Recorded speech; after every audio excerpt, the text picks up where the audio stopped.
तो अब हम बात करने जा रहे हैं अमृत 2.0 स्कीम के बारे में। AMRUT stand for Atal mission for rejuvenation and urban transformation.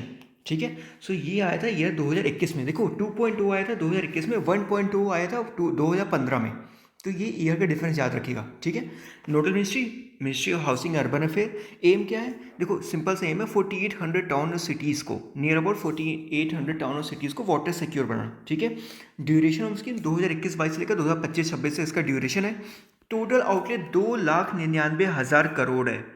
ठीक है, 2,99,000 करोड़, जिसमें से सेंट्रल का शेयर जो है ना 76,760 करोड़, 76,760।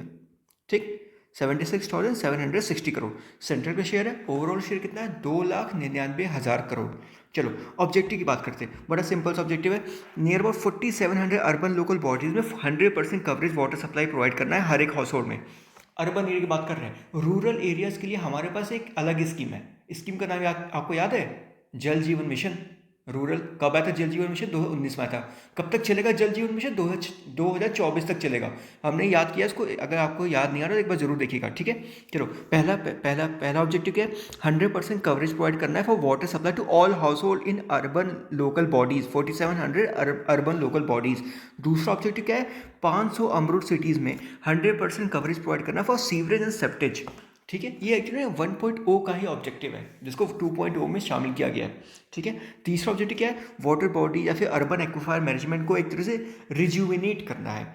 चौथा objective recycle and reuse of treated waste water. ठीक है, जो वेस्ट वाटर है ना उसको ट्रीट करना, उसको रीयूज करना, रिसाइकिल करना। एक इंपॉर्टेंट ऑब्जेक्टिव याद रखिएगा, जो सिटीज़ है ना, जो सिटीज़ की रिक्वायरमेंट है वाटर की, एटलीस्ट 20% ऑफ वाटर रिक्वायरमेंट ना ट्रीटेड वाटर से मीट हो जानी चाहिए। ये ऑब्जेक्टिव है। और जो इंडस्ट्रियल की जो रिक्वायरमेंट है ना वाटर की, 40% ऑफ द रिक्वायरमेंट वो ट्रीटेड वाटर से ही मैनेज हो जाए। ये इसका ऑब्जेक्टिव है, वन ऑफ द ऑब्जेक्टिव। ठीक है। सिटीज़ में 20% ऑफ द वाटर कंडीशन वो ट्रीटेड वाटर से मीट होगा, और इंडस्ट्री केस में 40% of the water treated water से मेट हो जाए। ठीक है। सेंट्रली स्पॉन्सर स्कीम है। अब इसको बात करिए कंट्रीब्यूशन का। थोड़ा सा कंफ्यूजन हो सकता है, थोड़ा सा बड़े ध्यान सुनिएगा। देखो यूनियन टेरिटरी 100% सेंट्रल गवर्नमेंट देगी। अगर नॉर्थ ईस्टर्न रीजन है फिर हिमालयन रीजन है, 90% सेंट्रल गवर्नमेंट देगी। अगर अगर अब स्टेट की, नॉर्मल स्टेट की बात करते हैं, अगर नॉर्मल स्टेट में पर्टिकुलर कोई सिटी है, ठीक है, जिसकी आबादी 1 लाख से कम है, तो सेंट्रल गवर्नमेंट 50% तक कॉन्ट्रीब्यूट करेगी।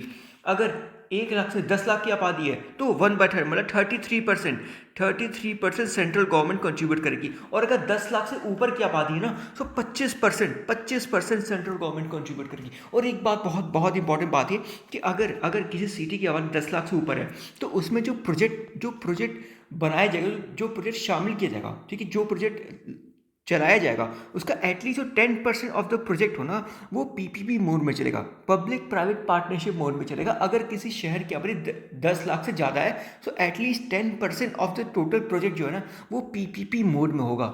इसको याद रखिएगा, एक इंपॉर्टेंट फैक्ट हो सकता है। ठीक है। अब देखो जो सेंट्रल का असिस्टेंस होगा ना वो 20:40:40 के रेशियो में रिलीज होगा based on state action annual action plan. ठीक है। इसके बेस पे सेंट्रल गवर्नमेंट जो है वो रिलीज़ करेगा फंड को डिफरेंट इंस्टॉलमेंट में। ठीक है। अब कई तरह के इंसेंटिव प्रोवाइड किए गए, उसके 5-6 लिस्ट है इंसेंटिव के, वो बहुत ज़्यादा हो जाएगा, उतना डीप जाने की जरूरत है नहीं हमें। ठीक है। तो जितना बेसिक था हमने शायद डिस्कस कर लिया पूरा।